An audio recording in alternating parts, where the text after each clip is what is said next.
Hello বন্ধুরা, তো আমি একটা জগদীশচন্দ্র বসুর ছবি আঁকছি। তো আউটলাইনটা আমি ড্র করে নিচ্ছি ভালোভাবে। তো আউটলাইনটা ড্র করে নিচ্ছি, এরপর আমি ওনার ওয়াটার কালার করব। দেখতেই পাচ্ছেন যে সাদা কালো একটা ছবি আমি নিজের মতো করে চেষ্টা করছি যাতে ছবিটাকে একটু জীবন্ত করা যায়। তো সেই মতো আউটলাইনটা আমি ড্র করে নিচ্ছি দেখে দেখে সাদা কালো ছবি, সেটাকে আমি চেষ্টা করবো আমার যেমন সামর্থ্য সেই অনুযায়ী আমি চেষ্টা করবো যাতে সুন্দরভাবে আমার তুলির টানে যাতে ছবিটা সুন্দরভাবে ফুটে ওঠে। তো জগদীশচন্দ্র বসু ছিলেন একজন সায়েন্টিস্ট, তো ওনার ছবি আমি আঁকছি। তিনি বেতার তরঙ্গের অনেকটা বেতার তরঙ্গ আর এখন যে ওয়াইফাই, সেই ওয়াইফাই নাকি তিনি ইয়ে করে গিয়েছিলেন, মানে তিনি আর কি স্রষ্টা ছিলেন এরকম ধরনের, যে এখন ওয়াইফাই কানেকশান সেটা নাকি ওনার জন্যে আর কি বেতার তরঙ্গের আবিষ্কার নাকি তিনিই করেছিলেন। যাই হোক, ওটা একটা ডিবেট আছে। তো আমি আমার সাধ্য মতো ওনার ছবি আমি ফুটিয়ে তোলার চেষ্টা করছি একজন সায়েন্টিস্টের। তো প্রথমে স্কিন কালার দিয়েছিলাম, তারপরে কোটটা করে নিলাম, এবার জায়গায় জায়গায় ব্রাউন কালার দিয়ে আমি ব্যাকগ্রাউন্ডটা করে নিচ্ছি।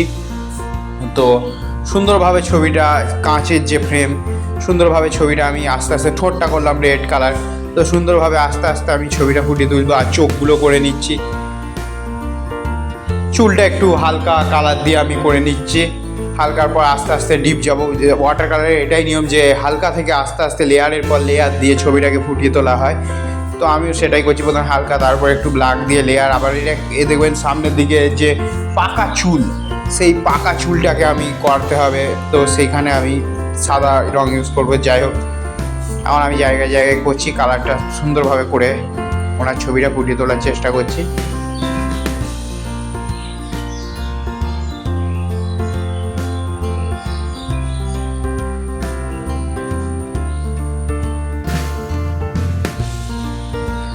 আস্তে আস্তে ডিটেলিং অ্যাড করছি, ঘুরুগুলো করে নিলাম।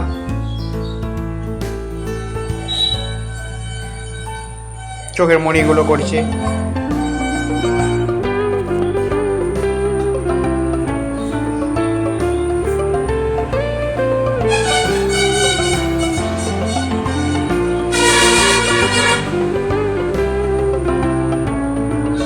ছবিটা সুন্দরভাবে ফুটে উঠছে।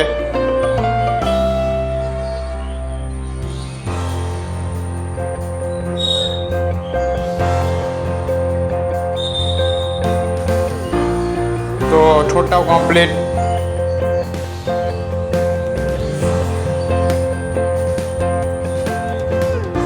তো আমার মোটামুটি ছবি কমপ্লিট হয়ে গেছে। এরপর আমি ডিটেলিং অ্যাড করব। তো কোটটার কালার করে নিচ্ছি। তো কোটটাও মোটামুটি আমার ফিনিশিং হয়ে গেছে। তো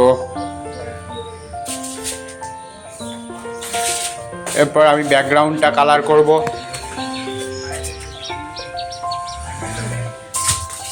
ব্যাকগ্রাউন্ডটা করছি। তো ব্যাকগ্রাউন্ডটা হয়ে গেলেই আমার ছবি কমপ্লিট। তো ব্যাকগ্রাউন্ডও কালার হয়ে গেছে। তো ছবিটাকে আমার সাধ্য মতো চেষ্টা করলাম আমি যাতে করা যায়।